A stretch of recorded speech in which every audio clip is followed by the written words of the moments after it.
Welcome to English Learning Through Podcasts. Part 3. As if they were saying hello to the men in the boat. Now, what was that? Moving on the shore. It was a boss, a hotel boss. A man stood on the steps of the bus and waved his coat over his head. The man in the boat wondered what he wanted to say. Was he attempting to tell them something? Should they wait for help? Should they go north? Should they go south? The man waited and waited. But nothing happened. The sun began to go down. It got dark and cold. They could no longer see anyone on the beach. The sailor rowed out, and then the reporter rowed. And then the sailor rowed again. They rowed and rowed through the long night. The land had disappeared, but they could hear the low sound of the waves hitting the shore. This was surely a quiet night. The cook finally spoke. "Billy, what kind of pie do you like best?" "Pie," said the sailor and the reporter angrily. "Don't talk about those things." "Well," said the cook, "I was just thinking about ham sandwiches and a night on the sea. In an open boat is a long night." The sailor continued to roll until his head fell forward and sleep overpowered him. Then he asked the reporter to roll for a while.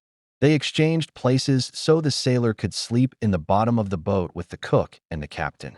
The reporter thought that he was the one man afloat on all the oceans in the world. The wind had a sad voice as it came over the waves. Suddenly there was a long, loud, swishing sound behind the boat and a shining trail of silvery blue. It might have been made by a huge knife.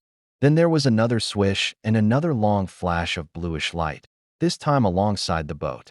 The reporter saw a huge fin speed, like a shadow through the water, leaving a long, glowing trail.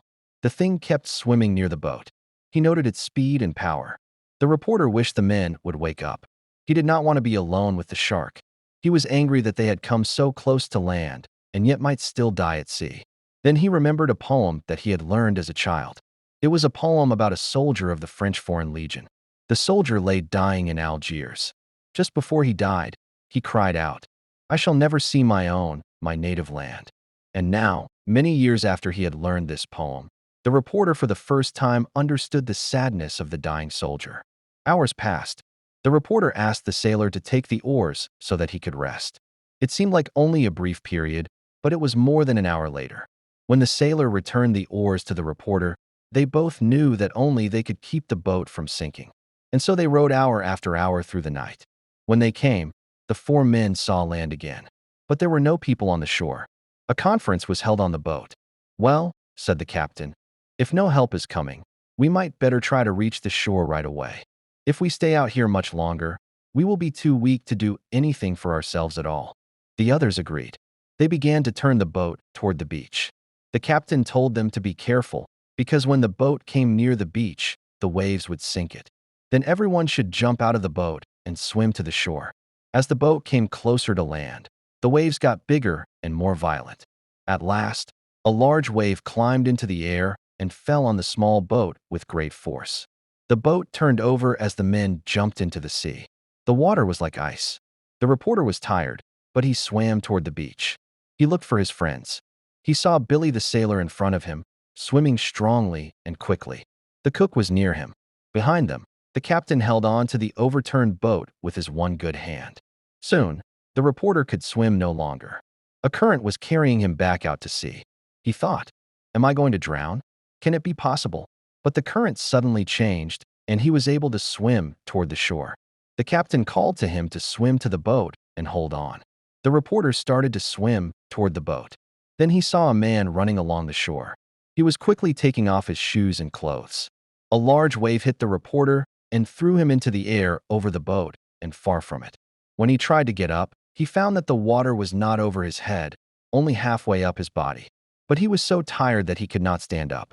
Each wave threw him down, and the current kept pulling him back to sea. Then he saw the man again jumping into the water. The man pulled the cook to the shore. Then he ran back into the water for the captain. But the captain waved him away and sent him to the reporter. The man seized the reporter's hand and pulled him to the beach. Then the man pointed to the water and cried, "What's that?" In the shallow water, face down, lay Billy the sailor. The reporter did not know all that happened after that. He fell on the sand as if dropped from a housetop. It seemed that immediately the beach was filled with men with blankets, clothes, and whiskey. Women brought hot coffee. The people welcomed the men from the sea to the land. But a still and dripping shape was carried slowly up the beach, and the land's welcome for the sailor's body could only be its final resting place. When night came, the light waves moved in the moonlight. The wind brought the sound of the great sea's voice to the men on the shore.